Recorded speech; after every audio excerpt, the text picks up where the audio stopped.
sur les Gatossais. Ouais, ils ont marqué un super but parce que pas grand chose à faire.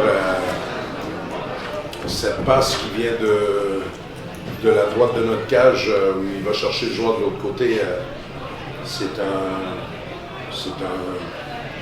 jeu vraiment de très très grande qualité. D'ailleurs, ils ont des joueurs extrêmement dangereux offensivement. Mais bon, on ne s'est pas affolé, on est resté concentré. On fait une grosse prestation défensive parce que même si Briançon a eu le palais dans notre zone, ils ont eu des occasions. On a seulement concédé 7 tirs de l'enclave dans tout le match. Ils n'ont pas eu beaucoup de chances, mais ils ont eu des chances très dangereuses. Mais bon, on a joué très très bien défensivement. Hein. C'est dans la ligne de ce qu'on fait depuis un mois maintenant. Et pas facile, pas un match facile pour notre gardien parce qu'il n'a pas été tenu sous pression constamment.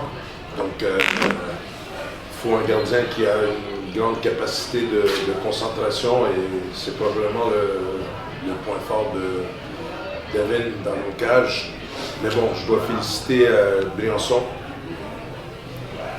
Beaucoup de progrès dans leur jeu. Il faut féliciter le staff, Victor Schilling et Patrick Benner, et pour le recrutement qu'ils ont fait à la dernière minute et pour le progrès qu'il y a dans leur équipe. Ça a été un match extrêmement serré, il n'y avait pas beaucoup c'était un match tendu, pas beaucoup d'espace, pas beaucoup de temps sur la glace pour les joueurs quand ils avaient le palais. Un vrai derby.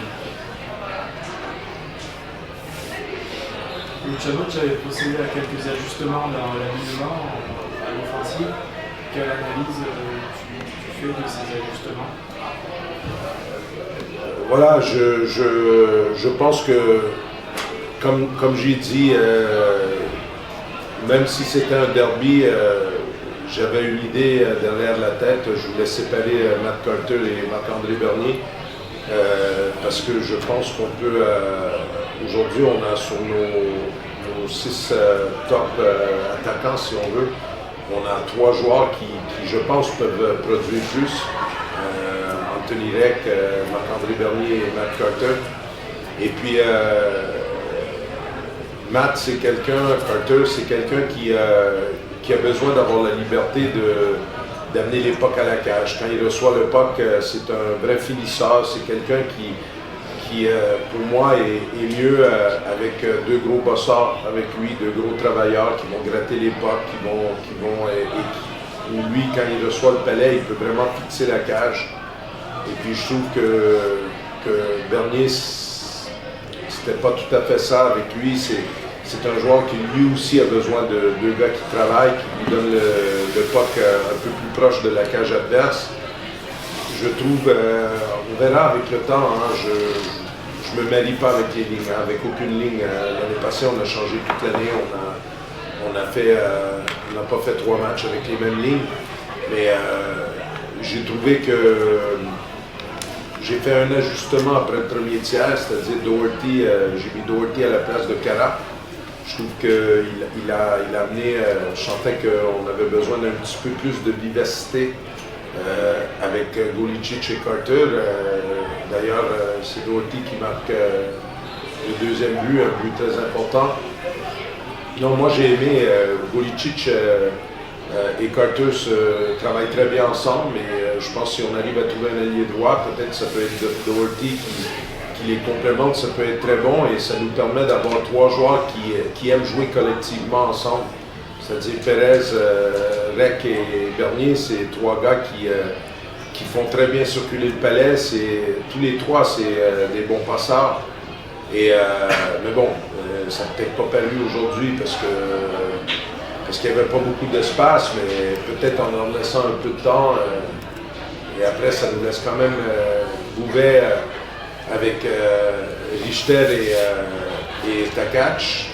Il marque le but gagnant, cette ligne-là. Et défensivement, Dacosta, Roy et Cara, c'est solide, quoi. c'est une ligne en laquelle j'ai fait confiance même à la dernière minute, les 2 dernières minutes en phase défensive, c'est très bon. Je pense que c'est un bon premier match. C'est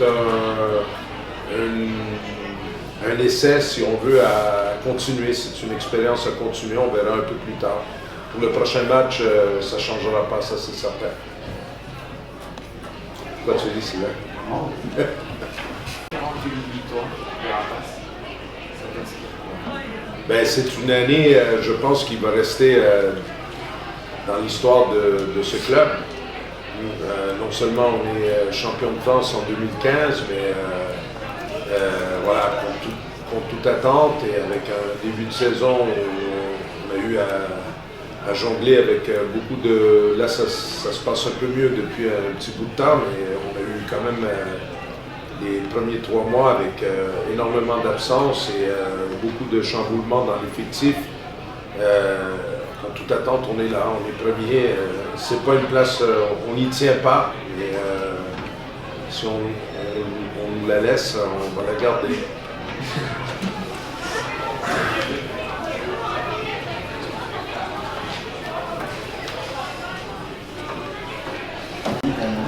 Ça fait partie des 2 dernières équipes championnes de France. Ce groupe-là est à 6 victoires consécutives. Vous êtes en tête de l'Analyse à la mi-saison.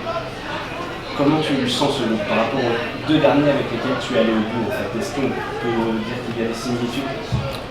Non, c'est très bien, mais bon, c'est qu'on n'est qu'à la moitié, il ne faut pas s'enflammer. Comme il disait, là on fait un mois où défensivement on est de mieux en mieux, on suit les directives, donc il y a un effet, ça va très vite dans les 2 sens là, avec les 3 points, donc on peut être en haut comme en bas, donc non, il ne faut pas s'enflammer, continuer comme ça, travailler. Et après, c'est à la fin que ça paye, donc là on bosse dur, on continue et ça va payer pour la fin.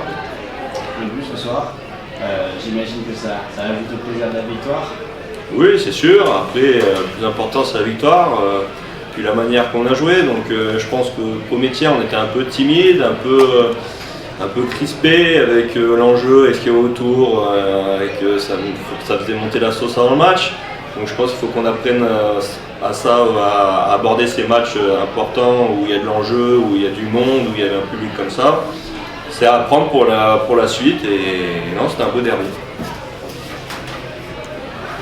C'est dit, c'est un petit peu une constante depuis le début de la saison. L'équipe, même quand elle est malmenée, elle s'affole jamais. Oui, on a du caractère, on ne s'affole pas, c'est ce qui est beau. Ils mettent le premier but, il n'y a pas eu de réaction négative donc non, on a continué à travailler, à faire notre jeu, à rester solide défensivement et comme un rouleau compresseur, on travaille et ça finit par payer. On sent chez l'adversaire, à un moment donné, qu'on prend dessus, même quand on est au score. Ça se sent aussi, ça. Oui, c'est sûr. Après, quand on presse, on pousse, au bout d'un moment, ça va craquer. Quand on est souvent à l'attaque, on met la pression, on met des mises en échec, on va à la cage. Si ça passe de mon côté, défensivement, au bout d'un moment, déjà, tu es un peu moins lucide parce qu'il y a quand même de la fatigue. Et non, on travaille fort et ça paye.